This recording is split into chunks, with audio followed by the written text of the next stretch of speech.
ఉన్న బంగారాన్ని విడిపించి ఆ రోజు ఆన్లైన్ రేటుకే మేము కొంటాం. Sharma gold company.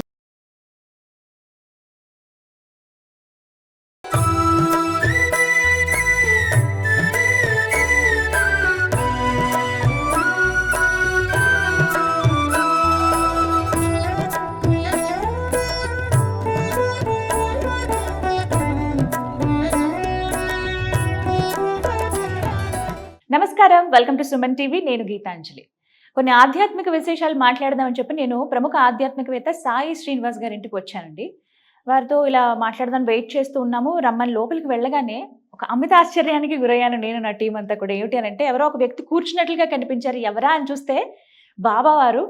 సడన్ అంటే ఒక్కసారి షాక్ అవుతాం కదా, ఆ రూపాన్ని చూసి ఫస్ట్ ఏదో ఒక తెలియని ఒక ఎమోషన్ అలా కనెక్ట్ అయినట్టుగా అనిపించింది అనమాట. ఒక విఘ్నంగా అనిపించింది ఒక క్షణం. అలా దగ్గరికి వచ్చి చూస్తే నిజంగా బాబావారు అలా కూర్చున్నారా అన్న భావన కలిగింది నాకు. ఒకసారి మీరే ఇలా చూడొచ్చు. మరి ఇంట్లో ఇలా బాబావారి విగ్రహాన్ని ఏర్పాటు చేసుకుని ప్రతినిత్యం ఒక ఇంట్లో మనిషిలాగానే వారు చూస్తున్నారు. బట్టలు మార్చడం కానీ, ఆహారం పెట్టడం కానీ, ప్రతి ఒక్కటి, స్నానాదులు ఆచరించడం కానీ ప్రతి ఒక్కటి చేస్తూ ఉన్నారు. ఆశ్చర్యం అనిపించింది. అయితే మిగతా విషయాలన్నీ మాట్లాడదాం. ముందుగా బాబాగారి గురించి కూడా మాకు తెలియజేస్తారా మా వ్యూవర్స్ అందరికంటే? తప్పకుండా అన్నారు. వారికి కలిగినటువంటి కొన్ని నిదర్శనాల వల్ల ఇలా విగ్రహాన్ని ఏర్పాటు చేసుకుని పూజ చేస్తున్నారట. ఇంకా అన్ని నేను మాట్లాడడం కాదు, బాబాగారి గురించి స్వయంగా సాయి శ్రీనివాస్ గారే చెప్తారు. గురుగారి మాటల్లో విందాం. గురుగారు నమస్కారం అండి. జై సాయిరామ్. జై సాయిరామ్. చాలా సంతోషం మిమ్మల్ని కలవడం, బాబా గారిని ఇలా చూడడం.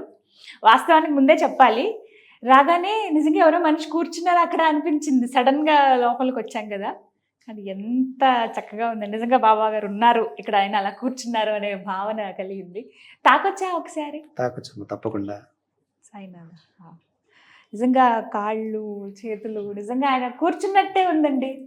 అంటే నేను చెప్తున్నప్పుడే మీకు అర్థం చేసుకోవచ్చు. తప్పకుండా అట్లాగే అనిపిస్తుంది. అది కూడా ఈ రూపము ఇలా రావటం కోసం కూడా నేను చేయించినటువంటి ఆ శిల్పి విశాఖపట్నంలో ఈ రూపం రావటం కోసం కూడా, అంటే బాబా యొక్క సచరిత్ర చదివిన వాళ్ళకి బాబా 16 సంవత్సరాల బాలుడిగా ఒక వేప చెట్టు కింద కూర్చొని ధ్యానం చేస్తుండేవారు.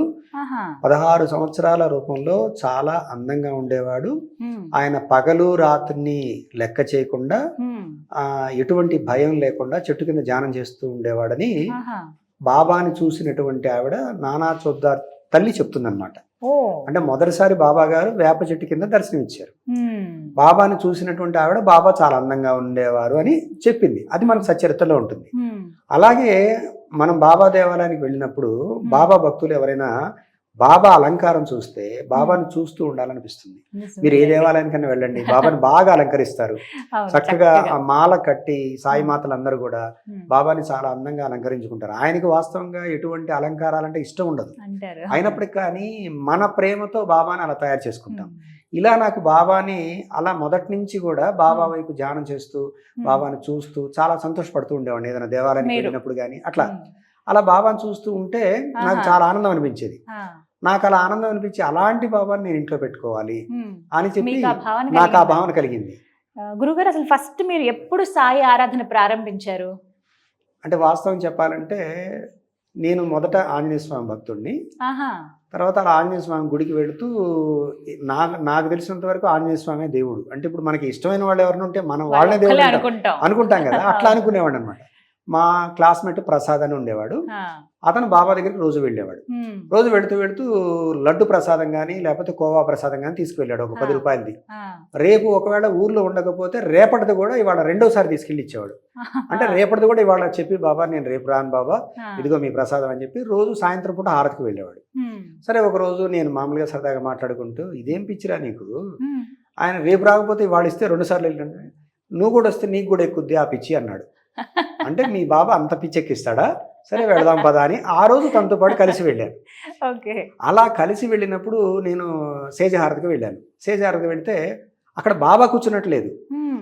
ఆ రోజున ఒక ఆత్మీయుడు, మన ఆత్మబంధువు, మన కుటుంబ సభ్యుడు నా కోసమే కూర్చున్నట్లుగా, నన్ను పిలుస్తున్నట్లుగా ఆ రూపం అనిపించింది. 20 నిమిషాల హారతి జరుగుతున్నంతసేపు నేను ఆయన్నే చూస్తున్నా, ఆయన నా వైపు చూస్తున్నాడు. అదే రూపాన్ని ఆ రోజు నా మనసులో నేను ముద్రించబడింది అనమాట. ఇక అప్పటి నుంచి నేను బాబాని మర్చిపోలేదు. ఇంకా ఆ రోజు నుంచి తను ఎలా ఎక్కించాడో గానీ ఆ పిచ్చి, ఆ రోజు నుంచి నేను బాబా దగ్గరికి వెళ్తూనే ఉన్నాను. దాదాపుగా ఎన్ని సంవత్సరాలు అయి ఉంటుందండి? ఇది 1993లో జరిగింది. అలా 5 సంవత్సరాల పాటు ప్రతిరోజు కూడా సేజారతికి వెళ్ళాను. ఏ ఊర్లో ఉంటే ఆ ఊర్లో సేజారతికి వెళ్ళేవాడిని. బాబా ఏ రూపంలో కనిపించాడో ఆ రూపాన్ని నేను చిత్రపటం వేయించి ఇలా బాబా గారిని చేసుకున్నాను. మీకు ఇలాగే నాకు కనిపించారు? ఇలాగే కనిపించాడు. మొదటి దర్శనం నాకు ఇలాగే ఇచ్చాడు. ఎక్కడ? అదే రూపం ఆ దేవాలయంలో. ఆ దేవాలయంలో విగ్రహం ఉంటుంది కదా, అది విగ్రహంలా కనిపించలేదు నాకు. మామూలుగా నా వైపు చూస్తున్నాడు, నాకు ఆత్మీయుడు, నా ఆత్మ బంధువు, నా కుటుంబ సభ్యుడు, నాకేదో ఎన్నో సంవత్సరాల నుంచి పరిచయం ఉన్నట్లుగా నాకు అలా అనిపించింది అనమాట. అదే భావాన్ని నేను ఒక చిత్రపటం తయారు చేయించి అలా బాబా వారిని ఇలా నేను సజీవమూర్తిలాగా చేయించుకొని నిత్యం ఆరాధిస్తున్నారు. ఎక్కడండి మీరు ఆర్డర్ చేసింది? ఎక్కడ? ఇది విశాఖపట్నంలో అమ్మ. విశాఖపట్నం. అతను మామూలుగా బొమ్మలు అవి చేస్తూ ఉంటాడు, బాబా బొమ్మలు, మిగతా బొమ్మలు కూడా చేస్తూ ఉంటాడు. అతను చేసినటువంటివన్నీ కూడా నాకు నచ్చి అతని దగ్గర చేయించుకున్నాను. ఇది చేయించడానికి, ఈ విధంగా రావటానికి నాకు చాలా సమయం పట్టింది. అయినా కూడా నాకు బాబా రూపం నా మనసులో ముద్రించబడినటువంటి ఆ రూపం వచ్చేంత వరకు కూడా నేను 2-3 సార్లు మార్పులు చేయించి ఆ విగ్రహాన్ని తెచ్చుకున్నాను. ఎన్నేళ్ళు పట్టిందండి మొత్తం ఇలా? ఇది తయారవడానికి సుమారుగా 1 సంవత్సరం పట్టింది. సంవత్సరం.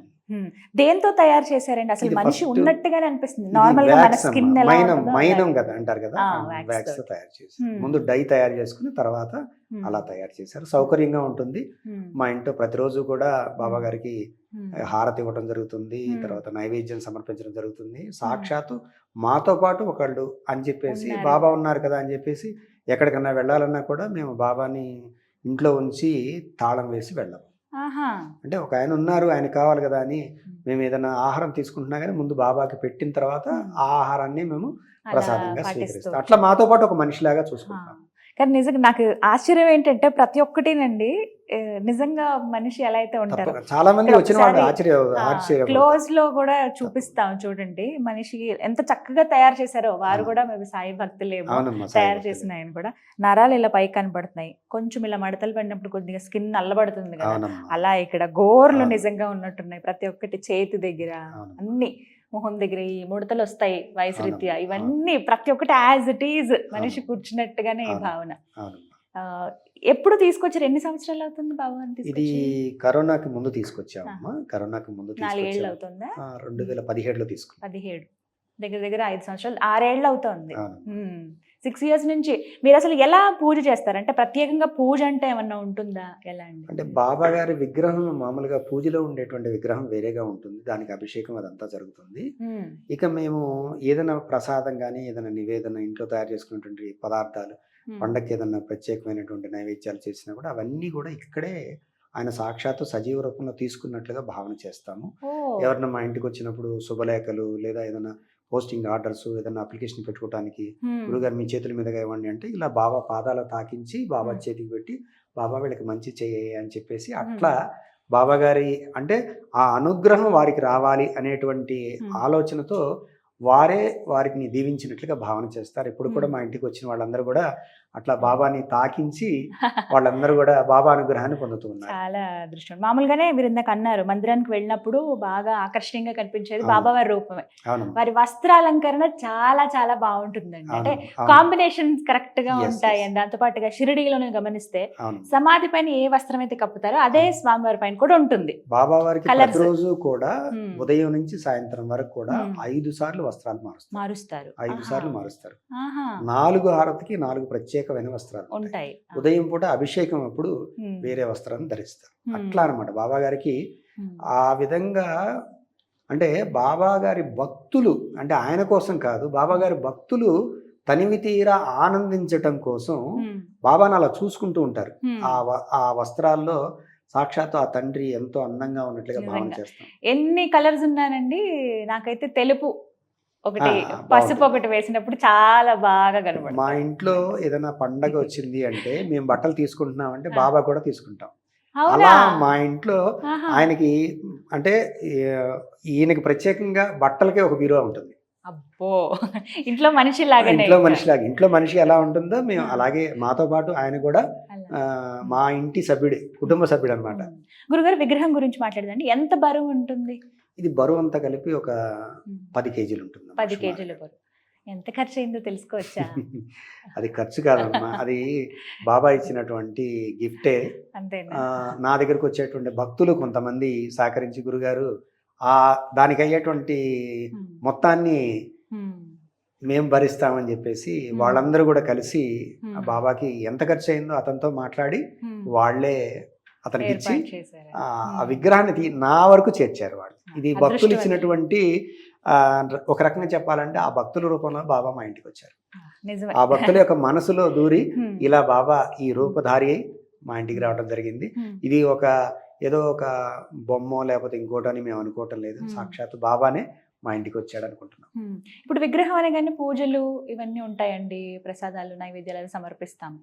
విగ్రహం అంటే ఇంత పెద్ద విగ్రహాలు అలా పెట్టుకోకూడదు ఇంట్లో అని కొంతమందికి ఒక భయం ఉంటుంది. అమ్మ విగ్రహం పెడితే ప్రతిరోజు పూజ చేయాలి, ఊర్లో ఎక్కడికైనా వెళ్ళినప్పుడు మనకి ఏదైనా పనిరీత్యా బయటికి వెళ్ళినప్పుడు ఒక్క రోజు చేయకపోయినా ఆ దోషం మనకు అంటుతుంది అంటారు. మరి ఈ విగ్రహ ఆరాధన విషయం అంటే వాస్తవంగా శాస్త్రంలో చెప్పింది ఏంటంటే అంగుష్ట ప్రమాణము అంటారు. ఇలా అంగుష్ట ప్రమాణంలో ఉన్నటువంటి విగ్రహము అది మన మెటల్స్తో కానీ అంటే పంచలోహాలు కావచ్చు, లేదా బంగారం కావచ్చు, వెండి కావచ్చు, రాగి కావచ్చు, లేదా ఏదైనా పాలరాతిది కావచ్చు, ఇలాంటి విగ్రహాలు అంగుష్ట ప్రమాణం కంటే కనుక ఎక్కువ ఉన్నట్లయితే వాటికి నిత్య ధూప దీప నైవేద్యాలు చేయాల్సి ఉంటుంది. కానీ బాబావారికి వచ్చేటప్పటికి బాబావారిది మనం సద్గురు స్వరూపంగా భావిస్తాము. తర్వాత మనం చూస్తున్నటువంటి ఈ విగ్రహము ఎటువంటి లోహానికి సంబంధించింది కాదు, ఎటువంటి రాయికి సంబంధించింది కాదు.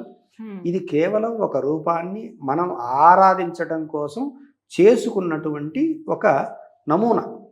అంటే బాబా గారు ఈ రూపంలో ఉన్నారు అని మనం ఒక నమూనాని తయారు చేసుకున్నాం. మన హృదయం మీద ఏ ముద్ర అయితే వేసుకున్నామో ఆ ముద్రకి ఆకారం కల్పించాం. ఇక్కడ మనం మన భావన కోసం, అంటే నేను ధ్యానం చేసుకుంటూ ఉంటాను, బాబాని చూసి బాబా నాతో ఉన్నాడని ధ్యానం చేసుకుంటున్నాను. ఇలా బాబాని ధ్యానం చేసుకునేటప్పుడు ఎటువంటి నియమాలు వర్తించవు. నియమాలు విగ్రహారాధన విషయంలో ఏదైతే మనం పాటిస్తామో ఆరాధన విషయంలో మనం పూజించేటువంటి అంశంలో నియమాలు ఉన్నాయి. కానీ ఇట్లా ధ్యానం చేసుకునేటువంటి వాళ్ళు సాధకులు, ముఖ్యంగా సాధకులు ఎవరైతే ఉన్నారో గురు ధ్యానం చేసుకునేటువంటి వాళ్ళు వాళ్ళ యొక్క గురు రూపాలని పెట్టుకోవచ్చు. మీరు ఏ విధంగా వీరితో అనుబంధం ఏర్పడిందో చెప్పండి. మామూలుగా ఆలయానికి వెళ్ళి బాబాని తలుచుకోవటమో లేకపోతే బాబా ఆరాధనలో పాల్గొనడం అది వేరు. బాబాని స్వయంగా మీ ఇంటికి వచ్చిన తర్వాత మీకు కలిగినటువంటి అనుభూతులు ఏవైనా? అంటే ఉదాహరణకి చెప్తున్నాను, బాగా చీకట పడింది, చీకట పడినప్పుడు గురువులు మెరుపులు వస్తాయి, కరెంటు పోతుంది. ఆ సమయంలో చూస్తే మేము మా బాబా చుట్టూ ఒక లైటింగ్ ఆరా, బాబానే అక్కడ ఉన్నారు, ఒక మెరుపు ఉన్నట్లుగా మేము చాలాసార్లు గమనించడం జరిగింది. తర్వాత బాబా శ్వాస తీసుకుంటున్నట్లుగా చాలాసార్లు గమనించడం జరిగింది. బాబా అడుగులు, అంటే మాతో పాటు ఆయన అడుగులు వేస్తున్నట్లుగా భావన జరిగింది.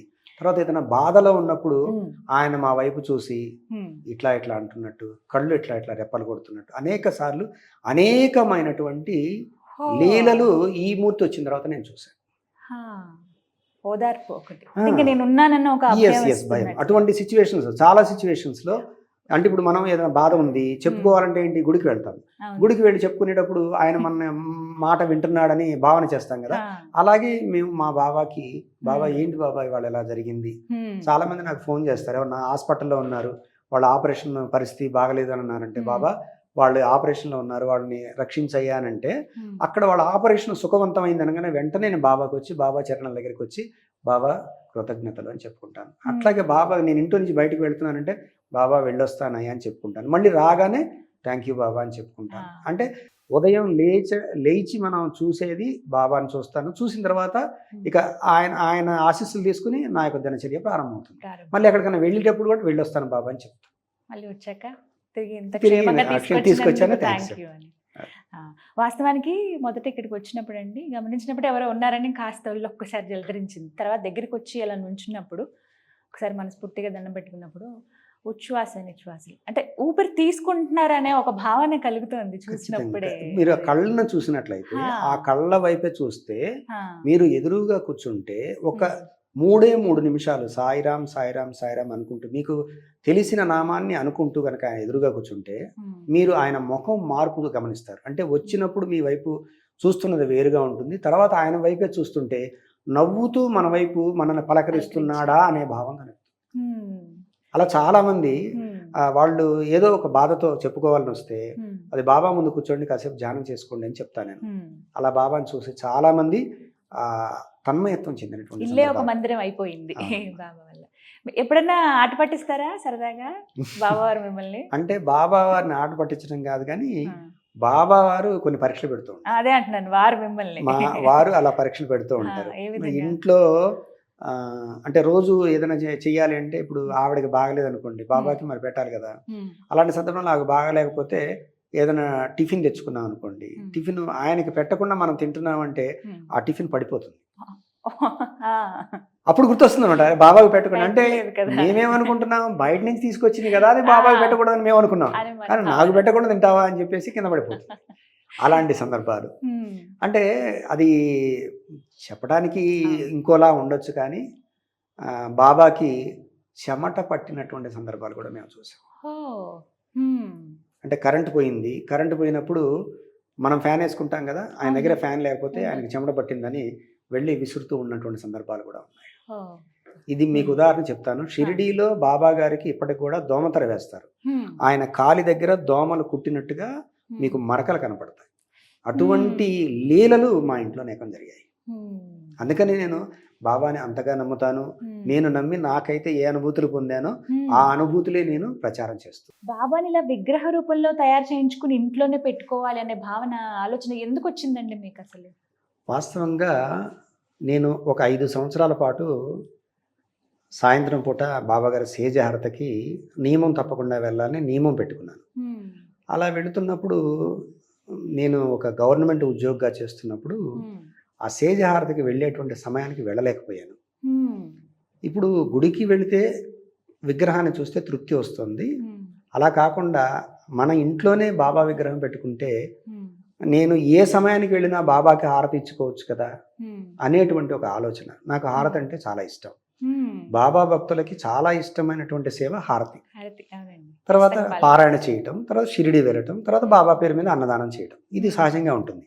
వీటిలో భాగంగా బాబాకి హారతి ఇచ్చుకోవటం కోసం నాకు బాబాకి హారతి ఇవ్వటం అంటే ఇష్టం. ప్రతిరోజు కూడా మా ఇంట్లో హారతులు చేస్తాం. ఇప్పుడు ఒక విగ్రహానికి హారతిస్తే ఎలాంటి అనుభూతి కలుగుతుందంటే అదొక తృప్తి. మన మనసులో ఒక భావన, ఆయనకు హారతిస్తున్న తృప్తి. అంటే ఎదురుగానే మనకి ఆ రూపం ఉంది అనేటువంటి భావన, ఆధ్యాత్మికత చెందుతాం. అలా ఇప్పుడు చూస్తున్నప్పుడు నా ఆలోచన ఏమిటంటే బాబా నా ముందు ఉన్నాడు, నా బాబాకి అంటే నాకు ఇష్టమైనటువంటి ఈ బాబాకి నేను హారతి ఇచ్చుకుంటున్నాను అనేటువంటి తృప్తి కలిగేలాగా నాకు విగ్రహం కావాలనుకున్నాను. బాబా అదే విధంగా నాకు అదే రూపంలో నా మనసులో ఏ విధంగా అయితే నేను ధ్యానం చేసుకుంటూ వస్తున్నానో, మొదటిసారి నన్ను బాబా ఏ రూపంలో అయితే నాకు అనుగ్రహాన్ని ఇచ్చాడో అదే రూపం, నా మదిలో నిలిచినటువంటి రూపమే ఈ రూపంగా మా ఇంటికి వచ్చింది.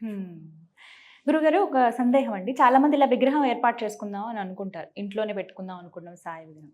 అంటే ఎలాంటి విగ్రహాలు అసలు అనుమతి సాయిబాబా విగ్రహాలు ఇంట్లో పెట్టుకోవటానికి? అంటే అందరికీ ఇలాంటి విగ్రహం పెట్టుకోమని నేను అయితే సజెస్ట్ చేయను. అందరికీ వీలుండొచ్చు, వీలు కాకపోవచ్చు. అయితే బాబా విగ్రహాన్ని అది చిన్నదా పెద్దదా అనేది కాదు. బాబా విగ్రహంలో ఎంత సైజ్ అయినా పెట్టుకోవచ్చు, విగ్రహం కాకపోతే ఫోటో అయినా పెట్టుకోవచ్చు. అయితే నేనేం చెప్తానంటే ఆ విగ్రహంలో కానీ లేకపోతే ఆ ఫోటోలో కానీ మీకు ఇష్టమైనటువంటి బాబాని, బాబా మీ ముందు ఉన్నాడు అనేటువంటి భావన చెయ్యండి. భావన చేస్తే ఖచ్చితంగా కొన్ని విగ్రహాలు ఉన్నాయి, మీకు చెప్తాను. కొన్ని ఫొటోస్ కూడా చూసుకోవచ్చు. మనం ఎటు వెళుతుంటే అటువైపు చూస్తున్నట్టు అనిపిస్తాయి. అవునండి, మా విగ్రహం కూడా అంతే ఉంటుంది. అంటే మేము బాబా గురించి ఎందుకు ఇంతగా చెప్తున్నానంటే, మీరు అటు నుంచి చూస్తుంటే అటువైపు చూస్తున్నట్టు ఉంటుంది, ఇటువైపు నుంచి చూస్తుంటే ఇటువైపు నుంచి చూస్తుంది. అందుకని నేను దాన్ని విగ్రహం అని చెప్పలేను, ప్రాణం పోతుంది ఆ మాట చెప్పాలంటే. అందుకనే బాబా ఉన్నాడు, బాబా ముందు మాట్లాడుతున్నావు, మా ఆవిడ అంటుంది నువ్వు బాబా ముందు మాట్లాడుతున్నావు, మళ్ళీ తప్పకూడదు, నాకు చీర కొని పెడతా అన్నావు, ఖచ్చితంగా బాబా విన్నాడు, ఖచ్చితంగా చీర కొని పెట్టాల్సిందే, అట్లా అనమాట. అంత అంటే మా ఇంట్లో ఒక కుటుంబ సభ్యుడు అయిపోయాడు అనమాట బాబా. అట్లా మేము మాట్లాడుకునేటప్పుడు కూడా బాబా వింటున్నాడని. అలాగే మీ ఇంట్లో కూడా బాబా ఫోటో ఉండొచ్చు, విగ్రహం ఉండొచ్చు. ఎక్కువగా సింహాసనంలో కూర్చుని దీవిస్తున్నట్లుగా. అంటే ఇక్కడ బాబాని రాజాది రాజా యోగిరాజ పరబ్రహ్మ శ్రీ సచ్చిదానంద సద్గురు సాయినాథ్ మహారాజ్ అంటే గురువు ఒక మహారాజుతో సమానం. మహారాజు అంటే ఎవరు? మనల్ని పరిపాలించేవాడు. గురు మహారాజు అంటే మన జీవితాన్ని పరిపాలించేవాడు, జీవితానికి దారి చూపించేవాడు. మనం గురు మార్గంలో జీవించాలి అంటే ఇప్పుడు రాజు మాట శాసనం, అట్లాగే మన గురువు యొక్క మాట కూడా శాసనం. మన యొక్క గుండెల్లో సింహాసనాన్ని ఏర్పాటు చేసుకొని ఆయన్ని కూర్చోబెట్టుకొని ఆయన్ని నిరంతరం కూడా తలుచుకుంటూ నేను కేవలం నా గురువు యొక్క మార్గంలో నడిచేవాడిని అని చెప్పటం. అంటే నేను స్వతంత్రుని కాదు, నా గురువు యొక్క పాదాల దగ్గర ఉన్నాను. గురు మార్గంలో గురువు ఏం చెప్పాడో ఆ మార్గంలో. రాజు అంటే ఏం చేస్తాడు, రాజు ఏం చెప్తాడు అదే శాసనం కదా, ఆ శాసనమే మనం అనుసరిస్తాం కదా.